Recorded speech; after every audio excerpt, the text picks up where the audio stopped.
이슈투데이 오늘은 거리에서 또 아파트에서 담배 연기를 두고 벌어지는 갈등을 짚어보겠습니다. 지난해 흡연으로 폐질환을 앓거나 손발이 썩는 버거병으로 병원을 찾은 환자는 모두 28만 명에 달했습니다. 치료에 쓰인 돈은 1,430억 원이었습니다. 담배 연기는 흡연자 본인의 건강뿐만 아니라 가족과 주변 사람들에게도 피해를 줍니다. 간접 흡연으로 자녀들이 호흡기 질환이나 폐암을 앓게 될 확률이 높아집니다. 모든 음식점과 커피숍, 주점뿐만 아니라 이젠 금연거리도 확대되고 있습니다. 올 초부터 실내 공간에서 금연이 의무화되니까 이 거리로 나와서 담배를 피우는 모습을 전부 다 많이 볼 수 있는데요. 자, 박찬인 아나운서, 서울의 강남대로처럼 큰 도로를 모두 금연거리로 정하자, 이런 목소리도 나오고 있죠? 네. 지난 1월 1일부터 면접과 관계없이 모든 음식점과 커피숍, 술집에서 흡연이 금지됐습니다. 일반 담배는 물론 전자담배를 피우다 걸리면 10만 원의 과태료를 물게 됩니다. 금연거리도 확대되는 추세인데요. 서울 인사동길, 잠실역 사거리, 인천 월미도 문화의 거리처럼 유동인구가 많은 전국의 도로 30여 곳이 금연거리로 지정됐습니다. 여기서 더 나아가 간접 흡연 피해를 막기 위해 아예 모든 큰 도로에서 전면 금연을 시행해야 한다는 주장도 나오고 있는데요. 지난해 서울 송파에서는 유모차 안에 담배꽁초가 떨어져 생후 12개월 된 아이가 팔에 2도 화상을 입기도 했습니다. 앞서 일본 도쿄에선 행인이 떨어뜨린 담배 불똥이 뒤따르던 아이의 눈에 들어가 실명하는 사고가 발생해 거리 금연의 계기가 됐습니다. 하지만 흡연자 사이에선 도로까지 금지하면 담배를 피울 곳이 너무 없다는 불만도 나오고 있습니다. 시민들의 의견 들어보시죠. 지나다니면서 담배 피는 게 보기 좋진 않았거든요. 담배 냄새도 많이 나고.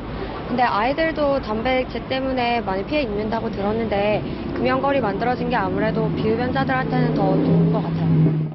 여기 또 필 때도 없는 것 같고 또 조심을 많이 하게 되고 담배 피면서 주변을 자꾸 보게 돼요. 누가 단속하는 사람이 있는지 그리고 이런 포스트 스티커 이런 게 금연 스티커가 있는지를 신경을 많이 쓰게 되고. 네, 담배는 흡연자 본인만 해로운 게 아니라 주변 사람에게도 피해를 주는데 이런 간접 흡연 문제 심각하지 않습니까? 그렇습니다. 특히 어린아이들에게 미치는 영향이 큽니다. 부모가 흡연자인 아이들은 급성호흡기 질환에 걸릴 확률이 5.7배 높고 폐암 발생률도 2배나 높다는 연구 결과도 있습니다.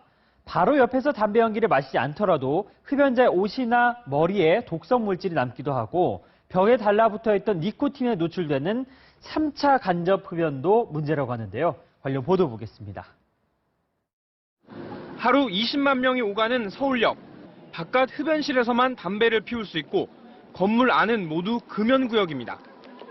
그런데 역사 안쪽 매표소와 소화전 먼지를 닦아 분석하자 담배 니코틴이 공기 중에 아질산과 만나 생긴 발암물질 니트로사민이 나왔습니다. 밖에서 담배 피운 사람이 니코틴을 옷과 머리카락에 달고 들어왔기 때문입니다. 동로구의 한 아파트, 주민 50%가 동의해 금연 아파트로 지정됐습니다. 여기저기 담배꽁초가 벌어졌습니다. 버려지는 담배꽁초 때문에 어쩔 수 없었는지 아예 재떨이까지 마련돼 있습니다.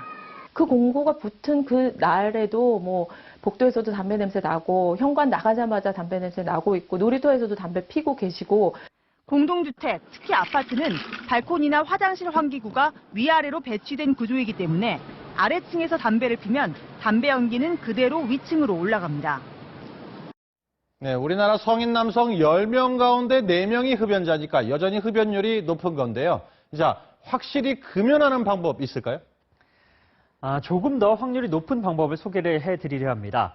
올 1월 담배값 인상 이후 절반 가까이 감소했던 담배 판매량이 최근 다시 작년의 75% 수준으로 늘고 있는데요. 개인의 의지만으로 금연을 시도했을 때는 성공률이 4%에 불과했지만 상담과 약물 치료를 병행하면 22%까지 성공률이 올랐습니다. 올해부터 금연 치료에도 건강보험이 적용되고 전문 의약품 비용도 최대 70%까지 지원되는 만큼 관할 보건소를 통해 금연 클리닉에 참여하면 성공률을 높일 수 있을 것 같습니다.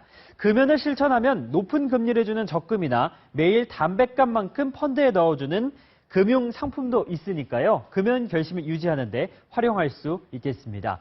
최근에는 최면 치료까지 등장했다고 하는데요. 영상으로 확인해 보시죠. 담배를 끊기 위해 최면요법을 선택한 김모 씨. 최면 상태에서 자신의 몸속을 들여다봅니다. 당신의 흡혈을 한번 보겠습니다. 셋, 둘, 하나. 최면에서 깨어난 이후 담배에 대한 강한 거부감을 나타냅니다. 담배 공장을 없애버렸으면 좋겠어요. 근데 실제적으로 그걸 봤을 때 두려움이 생기게 되죠. 아, 이게 죽는구나. 네, 근처에 보건소는 없고 병원 가기가 어렵다면 금연 상담 전화 1544-9030을 이용해 보시는 건 어떨까요? 이 30일에서 최대 1년까지 프로그램에 따라 금연 관리를 받으실 수 있습니다. 지금까지 이슈투데이였습니다.